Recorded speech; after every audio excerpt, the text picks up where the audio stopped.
Hey there everyone. Welcome to another video where we tackle a common problem that many MacBook users might face. So, picture this. You're trying to install a new app on your MacBook, and the system asks for your user password. But wait a minute, you have a Touch ID button right there on your keyboard.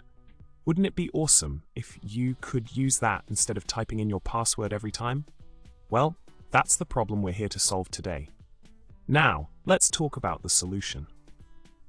Yes, the Touch ID should indeed work where the password is required. Unless it has been 48 hours, the laptop has been restarted or the fingerprint failed 5 times, the laptop should ask for the Touch ID in such instances. The key here is to enroll your fingerprint into the Touch ID settings first. Without enrolling, the Touch ID won't be activated. Remember, Touch ID is not just for Apple Pay. It can certainly come in handy for tasks like this one. In summary, if you're tired of typing in your password every time you need to perform tasks that require elevated privileges on your MacBook, using the Touch ID can be a convenient alternative. Just make sure to enroll your fingerprint in the Touch ID settings, and you'll be good to go. That's it for today's video, folks. Remember to like, subscribe, and leave a comment below with your thoughts. Until next time, happy scrolling!